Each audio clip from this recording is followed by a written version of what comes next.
하나님 말씀 같이 읽도록 하겠습니다. 마태복음 28장 18, 19, 20절입니다.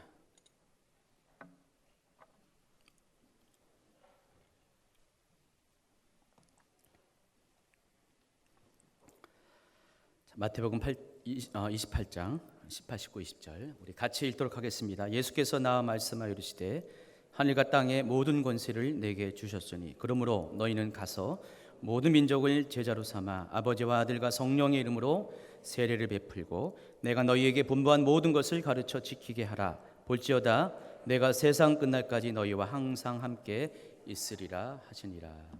아멘. 여러분 교회를 가리켜서 신약성경은 에클레시라는 단어를 사용합니다. 이 단어는 두 개의 단어가 합성된 단어입니다.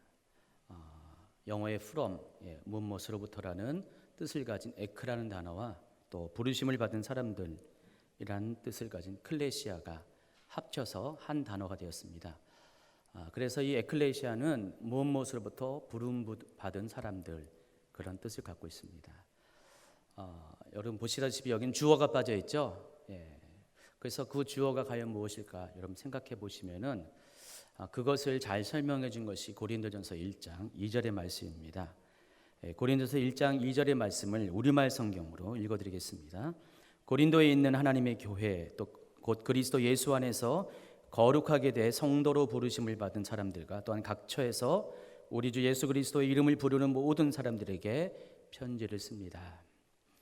자, 이 한 절의 말씀 가운데 교회의 정체성에 대해서 교회가 무엇인가에 대해서 분명히 알려주고 있습니다. 교회를 에클레시아라고 합니다. 하나님으로부터 부름받은 사람들이란 뜻입니다. 교회는 건물을 가리키는 것이 아니라 사람들의 모임을 가리키는 것입니다. 그래서 우리는 이 교회라고 할 때 이 세 가지의 어떤 확인이 필요합니다. 첫째는 과연 하나님으로부터 부름받은 사람들의 모임인가 그것을 확인해야 됩니다. 두 번째는 예수 그리스도 안에서 거룩하게 구별된 성도들의 모임인가 그리고 예수님을 주님이라고 부르는 사람들의 모임인가 이것을 확인해야지 그것이 참된 교회라는 것입니다. 자, 여러분은 어떻습니까? 여러분 정말로 우리 하나님으로부터 부름받은 성도입니까? 내가 그런 사람이라고 여러분의 복음의 초청을 받은 사람이라는 확신이 있습니까? 또 여러분은 정말 하나님 안에서 성령 안에서 구별된 삶을 살고 있습니까? 그리고 여러분의 입술의 고백이 예수님을 주라고 고백하고 있습니까? 만약에 그렇다면 여러분은 교회 안에 있는 멤버 바로 교인이라고 부를 수가 있다는 것입니다. 우리는 다 이와 같은 고백을 가진 사람들의 모임입니다. 적어도 주임제 교회 안에는 이런 확실한 복음에 대한 분명한 고백을 가진 사람들이 있다고 생각합니다. 그렇다면 이제는 우리가 교회의 정체성이 이렇다면 교회가 어떤 일을 해야 될 것인가 또 교회가 해야 할 일에 대해서 좀 알아갈 필요가 있습니다. 교회가 해야 될 것은 두 가지가 있습니다. 물론 여러 가지 많이 있지만은 교회는 반드시 이 두 가지는 잊지 말고 해야 됩니다. 첫째는 예배입니다. 그리고 선교입니다. 복음을 전하는 일입니다. 저는 이제 오랫동안 하나님을 알고 특별히 부름 받아서 그리스도의 종이 되어서 또 교회를 목회하면서 많은 교회에 대한 어떤 고민들이 있었어요. 교회가 어떻게 해야 될 것인가. 또 아마 목회자라면 그럴 거예요. 교회가 어떻게 부흥해야 될 것인가에 대해서도 한번 고민을 가졌는데 고민을 아무리 많이 하여도 대답은 딱 이 두 가지로 귀결됩니다. 교회는 예배할 때, 교회는 선교할 때 교회가 교회되고 정말 하나님이 그 교회를 통하여 영광 받으시고 또 일하신다는 것, 그 결과 교회가 부흥한다는 것, 그리고 성도들이 살아난다는 것을 저는 번번이 느끼게 됩니다. 주임제 교회는 처음부터 지금까지 목표가 분명합니다. 예배하는 교회 그리고 선교하는 교회입니다. 여러분 그 부분에 대해서 오늘 처음 듣는 거 아니시죠? 여러분도 그렇게 생각하고 있었죠? 교회의 본질이 예배와 선교이고 또 주임제 교회의 목표 또한 예배와 선교라는 것입니다. 자, 그런데 교회가 하나님을 예배하기 위해서는 먼저 해야 될 것이 있습니다. 모여야 됩니다. 모이지 않고 어떻게 예배합니까? 교회의 정체성은 모이는 교회가 되어야 된다는 것입니다. 또 복음을 전하기 위해서는 흩어져야 합니다. 흩어지지 않고는 복음을 전할 수가 없기 때문입니다. 오늘 말씀의 제목이 뭐입니까? 모이는 교회, 흩어지는 교회. 실은 이 제목이 어느 유명한 선교학자의 책 제목이기도 합니다. 그 책을 쭉 읽어봤는데 여러 가지 도움은 되는 것이 맞지만은 제가 오늘 전하고자 하는 주제의 말씀과는 크게 이렇게 맞지도 않았어요. 그래서 자주간 이 제목 자체는 굉장히 좋았어요. 교회의 정체성에 대해서 분명히 말씀을 해주고 있습니다. 모이는 교회는 예배하는 교회를 말하고요. 흩어지는 교회는 선교하는 교회를 말하는 것입니다. 그래서 예배와 선교는 교회의 본질입니다. 교회가 존재할 이유고 교회가 절대로 잃어버려서는 안 되는 중요한 가치이고 또 이것은 주임제 교회가 추구해야 될 지금까지 해왔던 바로 목표라는 것입니다. 그래서 우리가 이 교회의 본질인 예배와 선교에 대해서 제가 오늘 여러분에게 설명을 해드리겠습니다. 교회는 하나님을 예배하기 위한 성도들의 모임입니다. 주임제 교회는 개척해서 지금까지 끊임없이 예배를 했어요. 지금도 일주일에 월, 화, 또 수, 목, 금, 토요일 빼고 6일을 예배하고 있습니다. 주임제 교회는요. 그래서 이게 예배가 이게 작은 게 아니에요. 저희 교회는요. 많은 예배가 있습니다. 끊임없이 얘기했어요. 한동안은요, 하나님이 1년 동안 아직 교회에 성도가 별로 없을 때도 매일 예배를 드리게 했었어요. 때로는 천여 목사님하고 저하고 둘이 예배 드릴 때 있었고, 하나님이 다른 사람을 보내줘서 같이 예배 드릴 때도 있었습니다. 어떻게든 하나님은 주임제 교회를 시작할 때부터 예배에 대해서 계속해서 강조하셨고 예배 드리는 교회로 만들어 보셨습니다. 근데 주임제 교회만 예배 드리는 것이 아닙니다. 다른 교회도 물론 예배를 드리고 있습니다. 매일매일 예배 드리는 교회가 있습니다. 그러나 이제 주임제 교회가 왜 예배 드리는 교회냐? 그 설명은 다른 것이 아니라 주임제 교회에서 가장 중요하게 여기는 것이 예배라는 것을 분명히 하고 있기 때문입니다. 많은 분들이 주임제 교회를 오해하는 게 있어요. 주임제 교회는 은사 중심의 교회다. 은사를 많이 강조한다. 예언을 강조한다. 그건 모르는 소리입니다. 여러분은 알고 있지만은 주임제 교회가 강조하는 것은 은사가 아닙니다. 주임제 교회가 강조하는 것은 아무리 설명해도 예배라는 것입니다. 여러분, 은사는 하나님을 만나는 통로 중에 하나예요. 은사가 있는 사람이 하나님을 보다 더 친밀하게 만날 수 있기 때문에 은사를 허용하고 또 은사를 가르치고 은사에 대해서 또 문을 열어놓는 것뿐입니다. 주임제 교회는 은사보다 더 중요하게 여기는 것이 예배라는 것입니다. 그래서 주임제 교회의 가장 큰 장점이 예배입니다. 자, 예배는 어떤 것인가?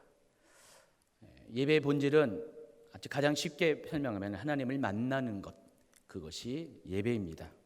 그러니까 예배 가운데서 임재하시는 하나님을 경험할 때 우리는 예배했다고 말하는 것입니다.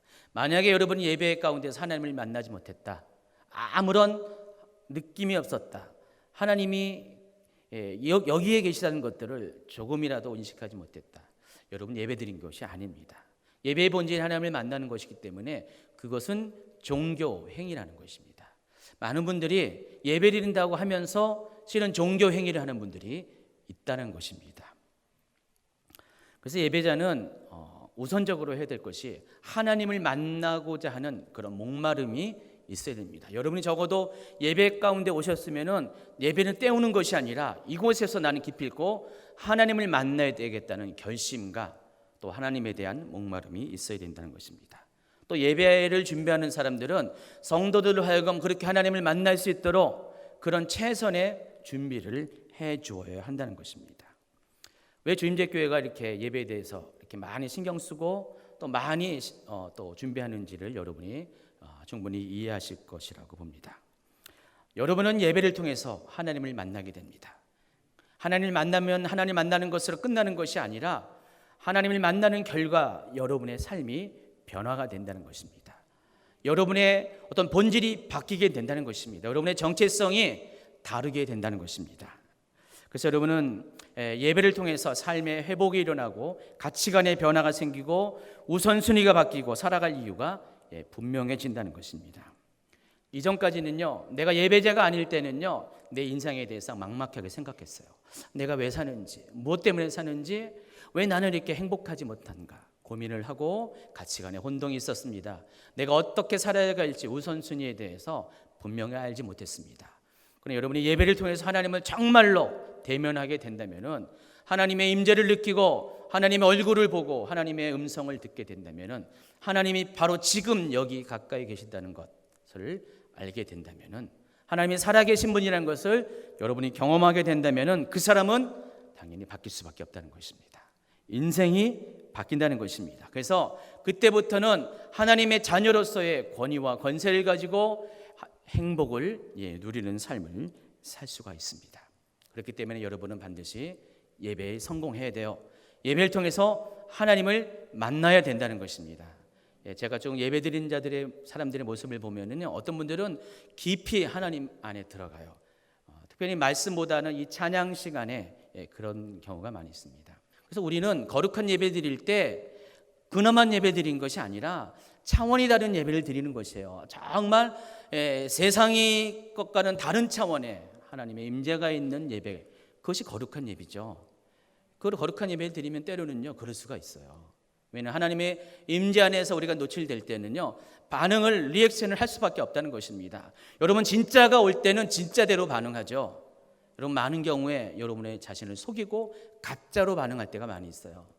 안 그런 척하면서, 근엄한 척하면서, 그것이 거룩한 척하면서 그럴 때가 많이 있습니다. 근데 주인제교회 예배는 그런 모든 것들을 깨트리게 하는 예배예요. 그래서 정말 하나님 앞에 솔직하게 나오게 하는 예배, 그것이 거룩이라고 말할 수 있는 예배. 그러다 보니까 때로는 여러분이 예배 순간에 여러 가지 모습으로 반응하게 된다는 것입니다.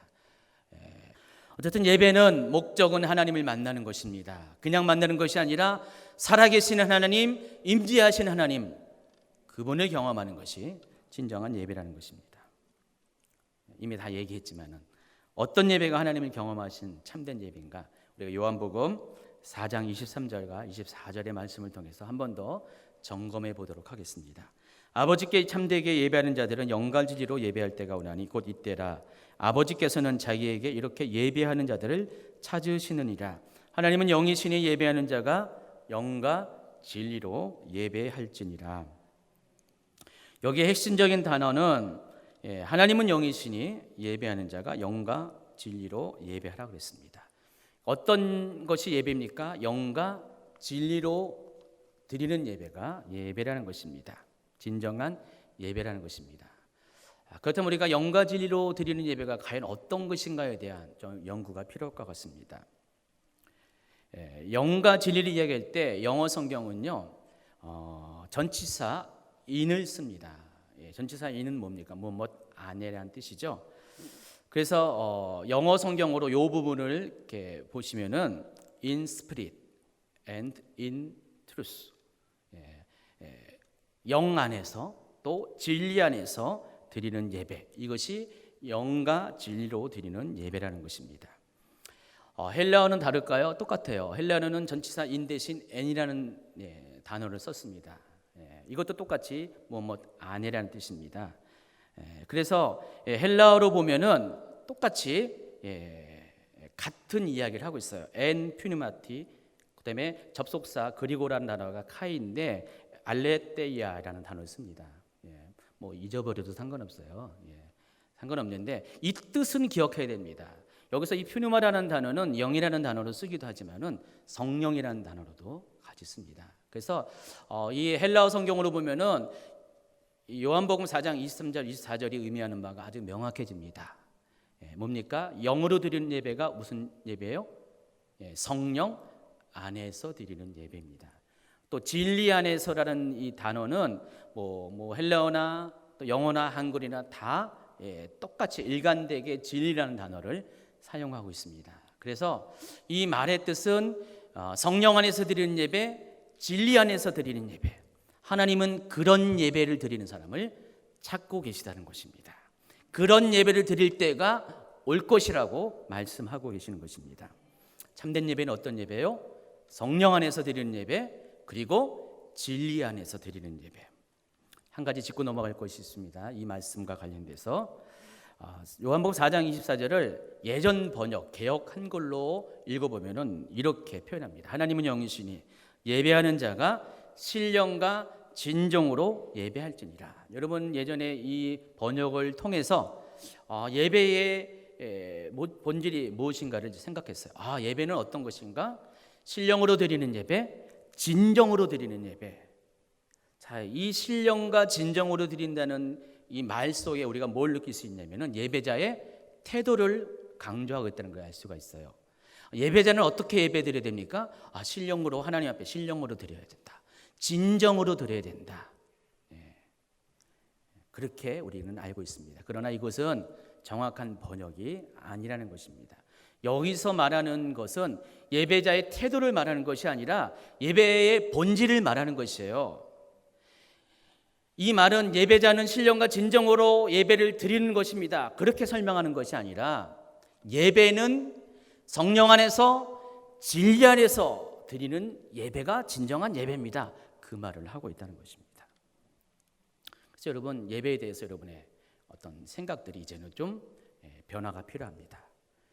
하나님은 우리의 태도를 보는 게 아니에요. 우리가 신령으로 진정으로 애써서 드리는 예배를 받으시는 분이 아니라 하나님은 정말 그 사람이 성령 안에서 예배를 드리는 것인가, 진리 안에서 드리는가, 그런 예배자를 찾고 계시다는 것입니다. 다시 한번 원래 그 질문에 대한 답으로 돌아가면요, 하나님이 요구하시는 예배는 성령의 임재 안에서 드리는 예배, 또 진리의 말씀 안에서 드리는 예배, 바로 그런 예배라는 것입니다. 그래서 여러분이 예배 드릴 때 성령의 임재를 깊이 경험하셔야 됩니다. 그럴 때 하나님이 그 예배를 받으시고요, 그런 사람을 가리켜서 예배자라고 말을 하는 것입니다. 또한 예배를 드릴 때 여러분이 진리의 말씀을 경험해야 된다는 것입니다. 물론 말씀 전하는 자도 진리의 말씀을 선포해야 되지만은 여러분이 진리의 말씀을 만나야 한다는 것입니다. 바로 그것이 하나님이 원하시는 진정한 예배라는 것입니다. 그래서 우리가 이 요한복음 4장의 상황을 살펴보면은 우리 다음과 같은 두 가지 사실을 알 수가 있어요. 첫째는요, 구약 성도들은 이런 예배를 드리지 못했다는 거예요. 성령 안에서 드리는 예배, 진리의 말씀 안에서 드리는 예배를 드리지 못했다는 것입니다. 어떤 예배 드렸습니까? 제사 가운데서, 율법 가운데서 드리는 예배죠. 그러니까 성령과 상관없는 예배입니다. 하나님 말씀과 진리의 말씀과 상관없는 예배를 드렸습니다. 그것이 제사였습니다. 그러나 예수님이 오신 이후에 예배가 바뀝니다. 이제부터는 성령 안에서 드리는 예배, 진리의 말씀 안에서 드리는 예배가 가능해졌다는 것입니다. 그래서 예수님이 말씀하시는 거예요. 아버지께 참되게 예배하는 자들은 영과 진리로 예배할 때가 오니 곧 이때라. 그러니까 예수님이 오신 그때부터 사람들은 진정한 예배를 드릴 수 있는 길이 열리게 되신 거예요. 예수님은 구원의 길도 우리에게 제시하셨지만은 예배의 길도 제시하신 것이에요. 어떤 예배가 진정한 예배인가, 하나님을 만날 수 있는 예배인가를 가르쳐 주신 것입니다. 예전에는 구약 성도들은 제사를 통해서 하나님을 만났어요. 성막 안에서만 만났는데 이제부터는 성령 안에서 어느 곳에든지 정말로 임재하시는, 내 안에 계시는 하나님을 만날 수 있는 길이 열렸다는 것입니다. 이것이 큰 축복인 것입니다. 또 어떤 분들은요, 이 단어를, 이 문장을 좀 더 확대해서 해석합니다. 이 성령 안에서 드리는 예배를 가리켜서 성령의 실제 안에서 드리는 예배, 그렇게 표현하기도 합니다. 또 진리 안에서 드리는 예배를 진리의 말씀의 선포 안에서 드리는 예배, 그런 예배라고 표현합니다. 아까 설명했듯이 우리 주임제교회의 예배의 형태는 평범하진 않아요. 실은 이것이 하나님이 바라시는 예배인데, 진짜 예배인데 이게 어떻게 평범하지 않는 모습으로 인식이 됩니다. 그런 하나님이 원하시는 예배는 성령의 실제가 있는 예배예요. 그러니까 여러분이 예배 드릴 때 성령께서 옆에 계시는구나, 성령께서 지금 운행하고 계시는 것들을 여러분 모두가 다 느끼셔야 돼요. 어떤 분들은 그것을 영적으로 영안에 뜨여서 볼 수 있는 분이 있고요. 또 그것을 느낄 수가 있는 분이 있다는 것입니다. 성령님이 지금 내 안에 계시는구나. 성령님이 예배 가운데 운행하시는 거구나.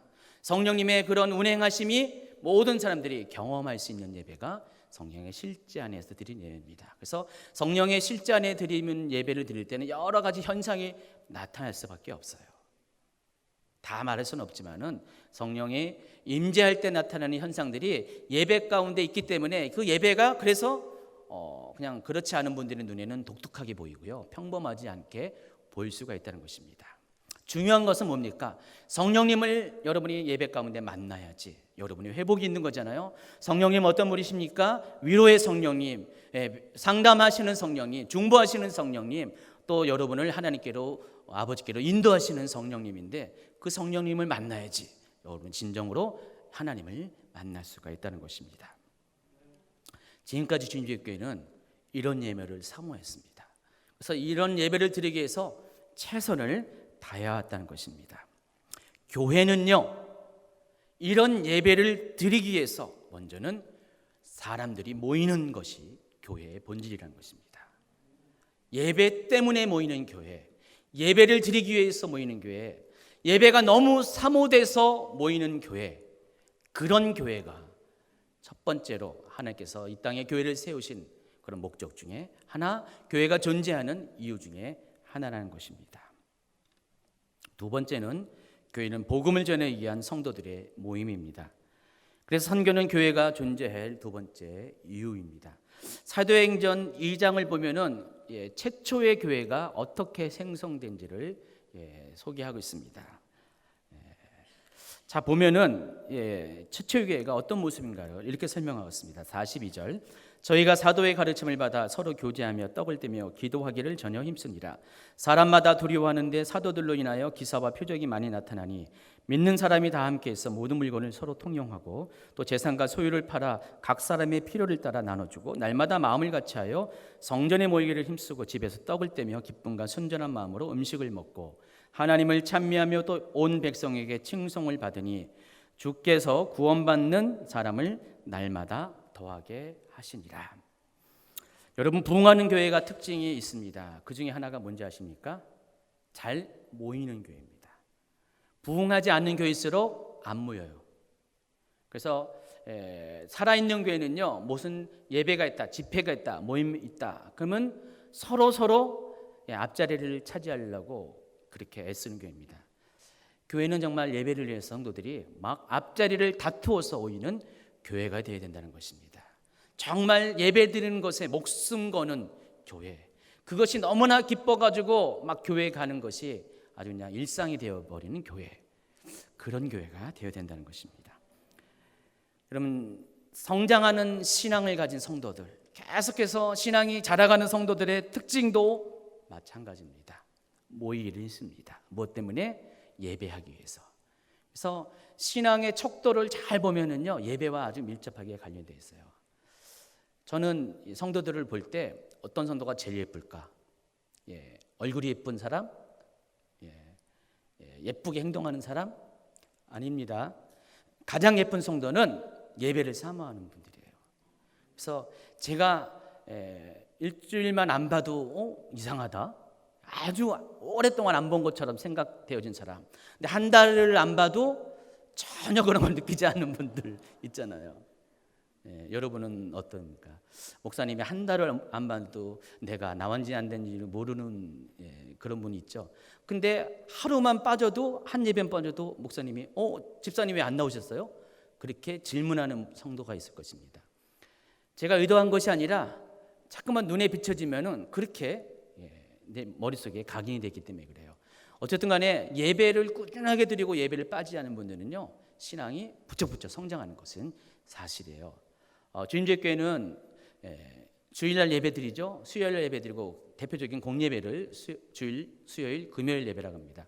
근데 수요일날 예배는 작년을 기준으로 해서 주일날 예배 드리는 분들의 3분의 1이 수요 예배에 나옵니다. 그리고 금요 예배는 4분의 1 정도가 나옵니다. 이게 작은 퍼센트가 아니에요. 어떤 교회들은 뭐 10%, 20%밖에 안 나와요. 저에게는 적어도 3분의 1 정도는 주일 예배 후에도 나옵니다. 솔직히 저희 교회가 좀 먼 곳에서 오시는 분이 많아가지고 주중에 참석하는 것이 쉽지가 않습니다. 그럼에도 불구하고 나옵니다. 저 위에 계시는 원주에 계시는 우리 민집사님은 원주에서 지금 교회 오시잖아요. 주중에도 오신다니까요. 편의점 그 바쁜 와중에도 예배를 사모해서 주중에도 오세요. 근데 바로 옆 코앞에 계신 분들은 왜 그러십니까? 좀 이거는 좀 우리가 생각해 볼 문제예요. 정말 여러분이 정말 하나님을 사랑하고 정말 믿음의 사람이 되면서록 거리의 문제가 없어진다니까요. 시간의 문제가 없어집니다. 환경의 문제가 없고 어떻게 하면 한 번 더 예배를 드릴까? 그것을 찾아가는 그런 분들이 되어진다는 것입니다. 그런데 아무리 예배가 좋다고 해도 아무리 예배를 드리는 삶이 준비가 되어 있더라도 문제는 있습니다. 예배가 전부는 아니라는 것입니다. 예루살렘 교회는요 참 좋은 교회였어요. 아까 읽어드린 것처럼 그 예루살렘 교회는요 하나님을 찬미하고 또 온 백성에게 칭송을 받는 교회였어요. 초대교회는요 처음에 예루살렘에 있을 때는 그다지 문제가 없었습니다. 유대인들하고도 큰 다툼이 없었어요. 원래 유대교는요 4가지 분파가 있습니다. 바리새파, 사두개파, 에세네파, 그리고 또 열심당이 있죠. 근데 여러분 잘 알지 못하는 한 가지 분파가 또 원래 있었습니다. 교회사적으로 나사렛 땅. 나사렛 땅을 유대인 중에서 예수님을 나사렛 예수를 믿는 그런 사람을 나사렛 땅이라고 불렀습니다. 그래서 당시만 해도 엄연히 1세기만 해도 유대교 안에 나사렛 땅도 하나의 유대교의 분파 가운데 있었어요. 그래서 초대교회를 보면은요 계속해서 어떻게 했습니까? 성전에서 예배드렸어요. 따로 교회가 있던 것이 아니라 성전에서 예배를 드렸습니다. 그러다 보니까 초대교회는요 자연스럽게 성전 중심의 교회가 되어버렸어요. 또 예루살렘 중심의 교회가 됐고요, 유대인 중심의 교회가 됐다는 것입니다. 이게 초대교회 처음의 교회의 특징이라는 것입니다. 그러나 하나님은 이러한 초대교회의 모습을 바꾸셨습니다. 왜냐하면 하나님이 원하는 것이 아니었기 때문에. 먼저는 성경 중심의 예배 중심의 교회가 첫 번째로 우리 성도가 경험해야 될 것이면은 그 다음 단계로 나아가길 원했습니다. 그래서 사도행전 7장을 보면은요 하나님께서 스데반 집사의 순교를 통해서 교회를 흩으시는 장면이 나옵니다. 7장 59절, 60절, 또 8장 1절. 저희가 돌로 스데반을 치니 스데반이 부르짖어 가로되 주 예수여 내 영혼을 받으시옵소서 하고 무릎을 꿇고 크게 불러 가로되 주여 이 죄를 저들에게 돌리지 마옵소서 이 말을 하고 자니라. 사울이 그의 죽임을 당함을 마땅히 여기더라. 그날에 예루살렘에 있는 교회에 큰 핍박이 나서 사도 외에는 다 유대와 사마리아와 모든 땅으로 흩어지니라. 그럼 스스로 흩어졌으면 참 좋았을 텐데 하나님이 강제로 흩으셨다니까요. 그들이 미리 잘 하나님의 마음과 뜻을 알고 교회의 본질을 알았으면은 이런 일이 아마 생기지 않았을 것이에요. 알아서, 여러분 있잖아요, 알아서 결하고 있잖아요. 알아서 그랬으면은 그런 문제가 없었는데 아직은 이 초대교회 성도들이 그 하나님의 뜻을 잘 몰랐던 것 같아요. 그래서 계속해서 성정 중심으로 모이고 예루살렘 중심 또 유대인 중심으로 모였습니다. 그러나 이 스데반의 순교 사건이 있은 후에 교회는 어쩔 수 없이 변할 수밖에 없습니다. 흩어질 수밖에 없습니다. 더 이상 이제는 성전 중심으로 있을 수가 없고요, 예루살렘 안에 머물 수가 없었고 유대인과의 관계만을 가질 수가 없었다는 것입니다. 그래서 사도행전 8장부터는요 바로 이제는 예루살렘 중심이 아닌 이방으로 나가는, 복음을 들고 나가는 일들이 기록되어 있는데 첫 번째 기록이 집사 빌립의 전도 사역에 관한 기록이 있습니다. 빌립은 첫 번째는 사마리아 성에 가서 복음을 전했습니다. 사마리아 사람들은 어떤 사람입니까? 반은 유대인, 반은 이방인, 그런 혼혈 현통의 사람들이었습니다. 유대인들은 그들을 한 동족으로 보지 않았어요. 그래서 오히려 다른 이방인들보다 더 멸시했었습니다. 그런데 하나님은요 처음에 그런 사람들을 택해서 빌립을 보내어서 그들에게 복음을 전합니다. 그리고 빌립이 그 다음 단계로 복음을 전한 사람이 구약의 전통을 가진 이방인이었습니다. 이디오피아 여왕 간다게의 국고를 맡은 내시였습니다. 그 사람은 여호와 신앙을 아는 사람이었어요. 구약 성도였어요. 그러나 아직 예수님을 몰랐습니다. 혈통적으로는 이방인이었어요. 그런 사람에게 복음을 전하게 합니다. 또 아소도에 가서 가이사랴에 가서 복음을 전하는 장면이 계속 나오고요. 이제는 사도행전 10장으로 가면은 베드로가 복음을 전하는 장면이 나오는데, 그때까지 사도들은 복음을 이방인들에게 전할 수가 없었죠. 그런데 이때부터 하나님께서 새로운 차원의 그런 전환을 일으킵니다. 베드로가 요바에 있었을 때 하나님께서 그 가이사랴에 있는 로마 백부장, 완전한 순수 로마 혈통의 고넬료를 만나게 합니다. 그리고 이 사람을 통해서 이 사람에게 복음을 전하게 해서 이 사람 물론이고 이 사람의 가족들, 친척 모두가 예수 그리스도 안에 들어가는 일들을 벌이게 되십니다. 그리고 사도행전 11장으로 넘어갑니다. 사도행전은요, 가면 갈수록 어떻게 되냐면은 예루살렘 중심에서 이방으로, 성정 중심에서 또 우리가 알고 있는 그런 어떤 가정의 교회로, 그리고 유대인 중심에서 이방인 중심으로 점점 그 경계가 외연히 확장되는 것을 볼 수가 있습니다. 사도행전 11장에 보면은 이방인 중심의 최초의 교회가 소개되는데 안디옥교입니다. 많은 사람들이 스데반의 일로 흩어지면서 어떤 사람들은 유대인에게 복음을 전했는데 외부에 흩어져도, 다른 나라에 흩어져도 어떤 사람들은 이방인에게는 복음을 전하지 않고 유대인들에게만 찾아가서 복음을 전했는데, 또 어떤 사람들은 그 중에 몇 사람은 안디옥이라는, 시리아의 안디옥이라는 곳에 가서 헬라인에게도 복음을 전합니다.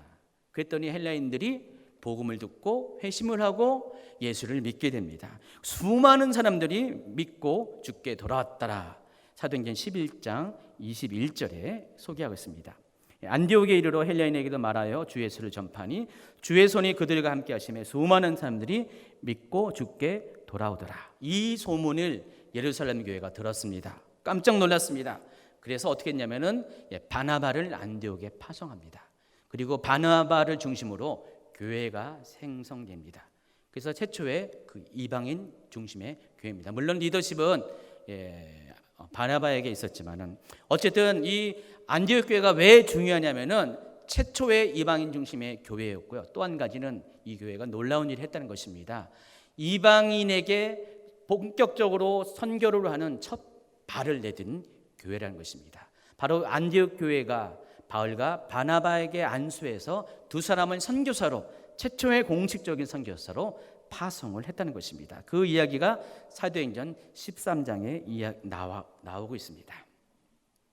자, 오늘 본문 말씀으로 다시 돌아갑니다.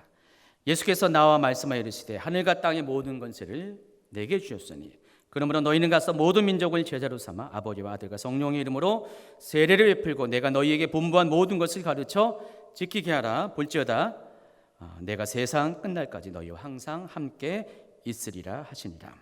여러분, 이것은 예수님께서 하나님 아버지 품으로 가시기 전에 마지막으로 제자들에게 당부하신 말씀, 또 명령하신 말씀입니다. 이 말씀의 핵심은 뭡니까? 가서 복음을 전하라는 것입니다. 모든 민족에게 가서 세례를 주고 그들을 제자 삼아서 예수님께서 아버지 하나님으로부터 들은 모든 말씀을 지켜 행할 수 있도록 하라는 것입니다. 이게 예수님께서 하신 마지막 말씀이에요. 자, 그런데 마태복음만 이런 말씀이 있냐? 그렇지 않습니다. 마가복음도 같은 말을 합니다. 마가복음 16장 15절 또 이르시되 너희는 온 천하에 다니며 만민에게 복음을 전하라. 또 누가복음도 마찬가지입니다. 누가복음은 마지막에는 이런 표현이 없어요. 그러나 누가복음의 속편에 해당하는 사도행전의 초반부는 1장 8절에는 이렇게 있습니다. 오직 성령이 너희에게 임하시면 너희가 권능을 받고 예루살렘과 온 유대와 사마리아와 땅 끝까지 이르러 내 증인이 되리라. 요한복음 20장 21절도요. 예수께서 또 이르시되 너희에게 평강이 있을지어다. 아버지께서 나를 보내신 것 같이 나도 너희를 보내니라. 자, 예수님의 마지막 부탁은 모든 복음서가 일갈되게 하는 것이 가서 복음을 전하라는 것입니다. 바로 이것이 교회가 존재해야 할 두 번째 이유입니다. 예루살렘 교회는요, 예배하는 것에는 아주 익숙했어요. 최선을 다해서 모이는 것에는 너무 잘했다는 것입니다. 그러나 문제는 흩어지는 것, 복음을 전하는 것에서는 소홀히 했던 교회라는 것입니다. 그래서 하나님은 그들이 계속해서 성전 안에 유대인 안에 머물려고 했을 때 핍박을 허락하시고 그 핍박을 통해서 흩어지게 하시고 이제는 성전이 아닌 이방으로, 열방으로, 또 유대인이 아닌 이방인에게 복음을 전하게 하셨습니다. 그렇기 때문에 예루살렘 교회에게 이 핍박은 굉장히 큰 불행이고요, 아픔이죠. 그러나 교회의 흩으심은 열방의 축복이 되었다는 것입니다.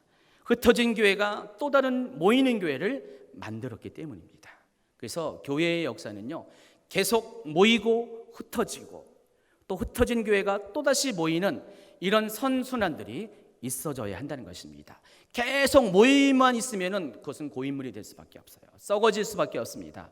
하나님이 원하는 것은 기름 부음도 신선한 기름 부음이고요, 우리의 복음도 신선한 복음이 되길 원한다는 것입니다.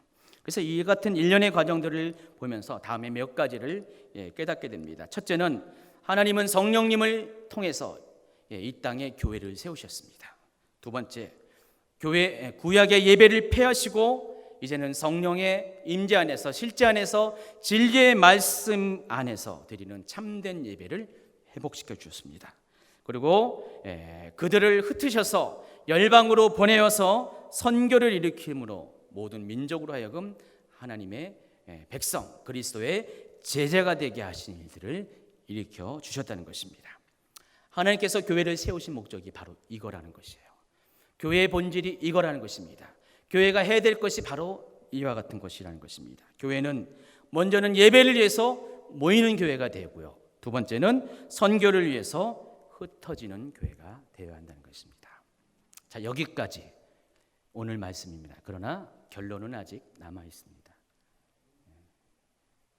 아까는 제가 좀 이런 얘기들을 잘 안 했어요. 그냥 원고에만 있는 얘기를 했더니 최현영 목사님이 성도들이 잘 이해하지 못할 것 같다 그래가지고 제가 갑자기 말을 더 했더니 확 시간이 지나고 버렸네요. 그래도 결론은 맺어야 됩니다. 여러분, 오늘 말씀의 제목이 모이는 교회죠. 그리고 흩어지는 교회입니다. 이 두 가지의 교회를 소개합니다. 모이는 교회를 가리켜서 로컬 처치, 지역교회라고 말할 수가 있습니다. 흩어지는 교회를 파라처치, 선교회라고 말씀할 수가 있습니다.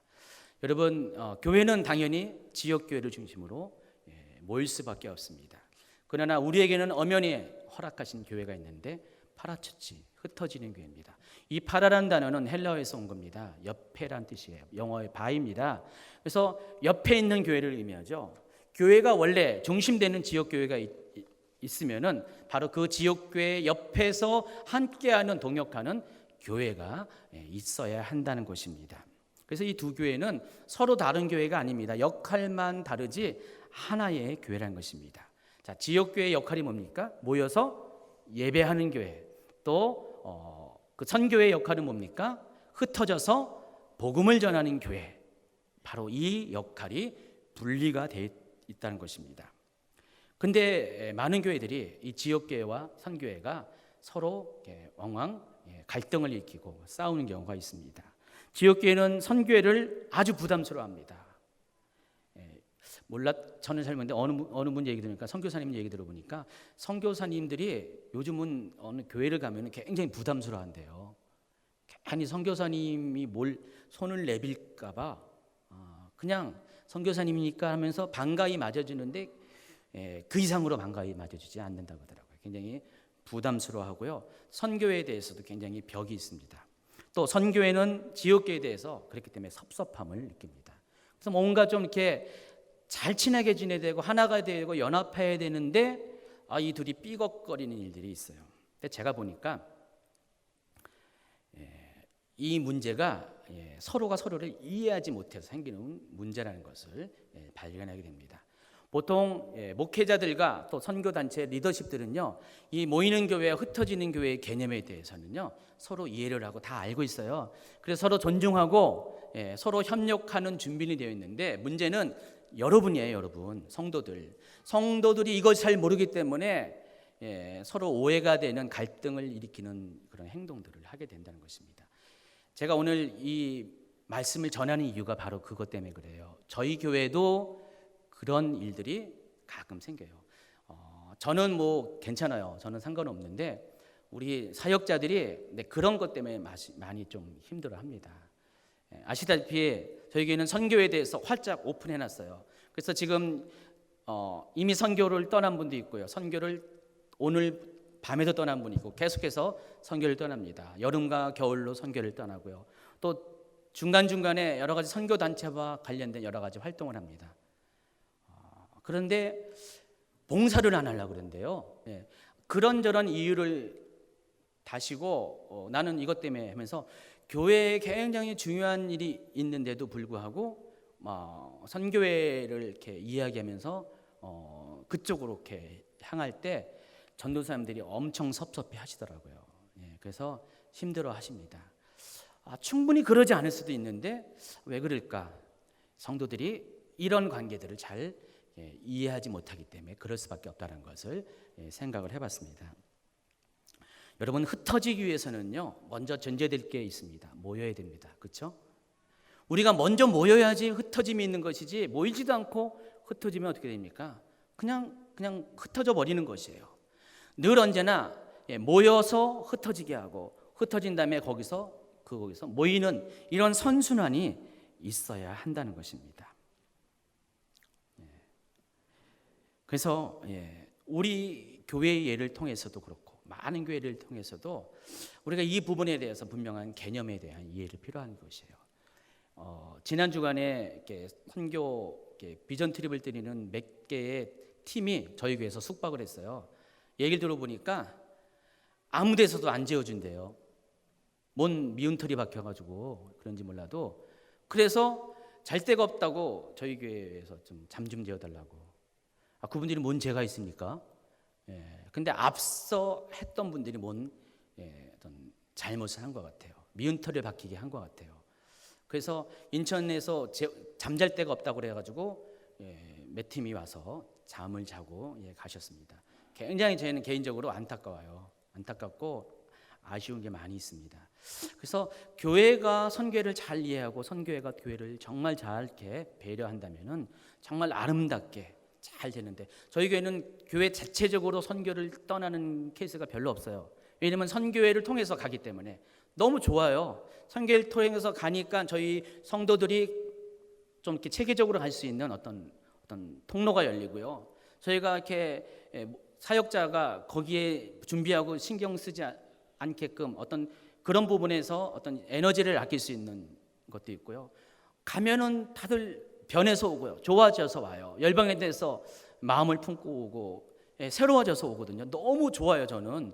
그래서 마음껏 후원합니다. 그래서 광고에도 내잖아요. 주보에도 내가지고요. 계좌번호까지 다 적어가지고요. 여러분한테 압력을 넣잖아요.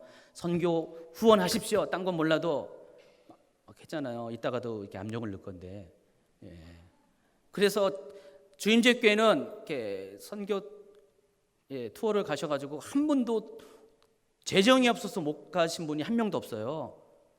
다 재정에 하나님께 채워주셔서 가시거든요. 중도에 포기하지 않습니다. 그런데 아는 교회가 그런 상황이 현상이 그렇지 않다는 것입니다. 이걸 보면서 더욱더 이 로컬 처치, 파라처치, 모이는 교회와 흩어지는 교회의 연합이 반드시 필요하다는 것을 더욱더 느낍니다. 키는 여러분이라니까요. 여러분이 잘 하셔야 돼요. 언제는 교회 중심의 그런 예배자가 되기 바랍니다. 그 다음에 흩어지셔야 돼요.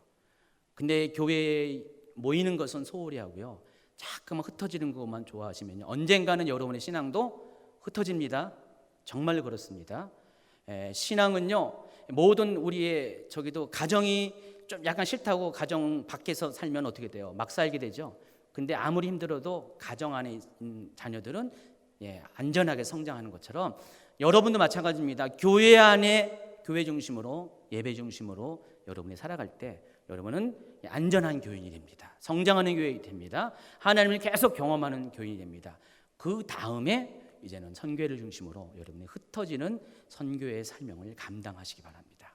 앞으로도 계속 이런 일이 일어날 겁니다. 계속해서 주인들께는 예배하고 선교할 겁니다. 끊임없이 이런 선순환이 발생해야 되는데 누구로 인해서 악순환이 되고 브레이크가 걸리면 안 된다는 것입니다.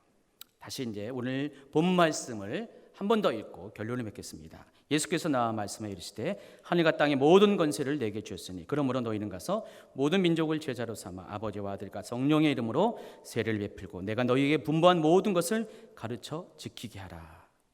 여러분, 예수님이 여러분에게 명령하십니다. 가세요. 꼭 가시기 바랍니다. 복음을 가지고 흩어지시기 바랍니다. 그리고 모든 민족을 제자 삼으십시오. 그들을 하여금 아버지와 아들과 성령의 이름으로 세례 주고 또 하나님께서 예수님을 통해서 가르쳐 주신 분부한 모든 것을 지키는 자가 될 수 있도록 그들을 양육하는 그런 삶을 사시기 바랍니다. 이렇게 할 때 하나님은 바로 여러분을 통해서 또 그런 신앙 고백을 하는 그런 사람들이 모인 교회를 통해서 하나님은 놀랍게 하나님 나라를 세워 가실 것입니다. 이것은 마지막 때 주님이 다시 올 때까지 우리가 영원토록 계속적으로 해야 할 우리의 본분, 교회에 속한 성도들의 본분인 것입니다. 아멘. 기도합니다.